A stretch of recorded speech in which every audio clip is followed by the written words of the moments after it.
बिस्मिल्लाहिर्रहमानिर्रहीम नहमदुहु नुसल्ली अला रसूलिहिल करीम अम्मा बाद जज़ल्लाहु अन्ना मुहम्मदन मा हुवा अहलुहु सल्लल्लाहु अलैहि वसल्लम। मोहतरम व्यूवर्स, मैं अपने चैनल उम्मे उमर में आप सबका खैर मक़दम करती हूँ। उम्मीद है कि आप सब खैर खैरियत से होंगे। तो पिछली वीडियो में मैंने कहा था कि तयम्मुम का तरीक़ा मैं बताऊंगी, लेकिन बहुत अहम नुक्ते थे, अगर उन पे बात नहीं होती तो समझ में ही नहीं आता। तो चलिए टाइम ना वेस्ट करते हुए डायरेक्टली टॉपिक पे चलते हैं। मैंने पिछली वीडियो में भी बताया है तफसीलन किन चीज़ों पर तयम्मुम दुरुस्त है।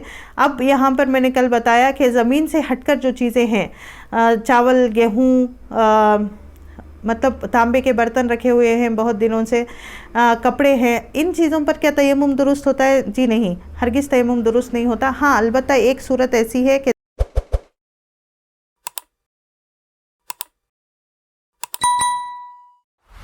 तयम्मुम दुरुस्त हो सकती है। जैसे कि गेहूं पड़ा हुआ है और उस पर इतनी धूल पड़ी हुई है, मट्टी पड़ी हुई है कि ऐसा अगर हम लोग हाथ मारें तो धूल उड़ रही है, मट्टी उड़ रही है, उस टाइम पर इन चीज़ों पर तयम्मुम दुरुस्त होगा।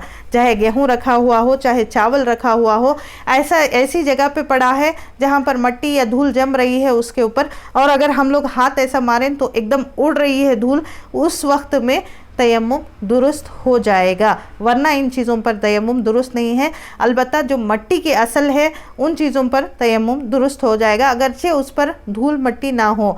जैसे कि ब्रिक होती है, ईंट होती है, उस चीज़ पर तो धूल मट्टी होती नहीं, अल्हम्दुलिल्लाह पाक होती है, लेकिन उस पर भी तयम्मुम दुरुस्त है क्योंकि वो मट्टी ही है ना, मट्टी की असल है वो। इसी तरह पत्थर, हमारी अकल कहती है कि इस पर तो धूल है ही नहीं, पत्थर साफ़ हो गया तो अल्हम्दुलिल्लाह कपड़े साफ़ कर देता है पत्थर, तो उस चीज़ पर भी तयम्मुम इसलिए दुरुस्त है क्योंकि वो मट्टी की असल है ना।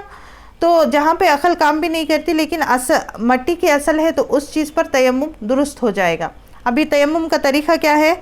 सबसे पहले नियत कर ले, उसके बाद दोनों, हम अगर हाथ में चूड़ियाँ पहनी हुई हों, अंगूठियाँ पहनी हुई हों, वज़ू में क्या होता है ना, पानी एक लिक्विड होता है, आप पानी डालो तो फ़्लो होके यहाँ तक आ जाएगा।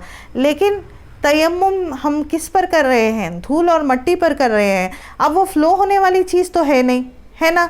तो इसलिए क्या करें, अगर औरतें चूड़ियाँ पहनी हों, मर्द लोग वॉच वगैरह पहने हुए हों, बैंड्स वगैरह डाले हों, आप उसको पूरा निकाल के रख दें।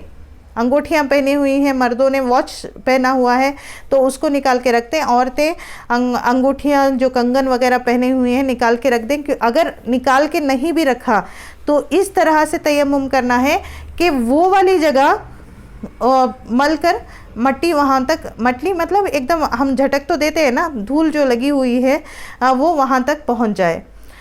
और दूसरी चीज़ ये है, नियत करने के बाद सबसे पहले अपने हाथों को मारेंगे, ठीक। उसके बाद क्या करना है, बिस्मिल्लाह पढ़ेंगे, नियत करना है सबसे पहले, उसके बाद बिस्मिल्लाह पढ़ना है, उसके बाद हाथ की अंगुलियों को खोल लेना है, उसके बाद ज़मीन पे ऐसा मारेंगे, या पत्थर पे अगर है तो उसको अच्छे से मल लेंगे, और ज़मीन पे है तो इस तरह मारेंगे थोड़ी सी धूल ऊपर उड़ जाए।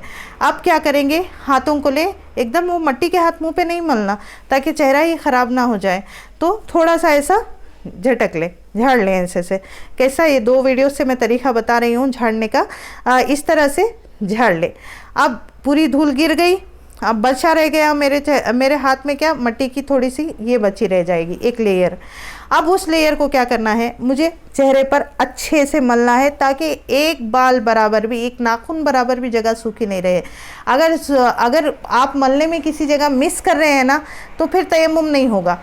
पूरा अच्छे से मलते जाएं, जगह ये कहाँ पे रह सकती है, छूट कहाँ पे जाएगी, ये नाक के थोड़े से नॉस्ट्रिल्स के पास थोड़ी सी जगह होती है, वहाँ छूटने का अंदेशा है। आँख के पास डर से कि कहीं आँख में मट्टी ना चले जाए, इस जगह के छूटने का अंदेशा है। आईब्रोज़ के पास छूटने का अंदेशा है।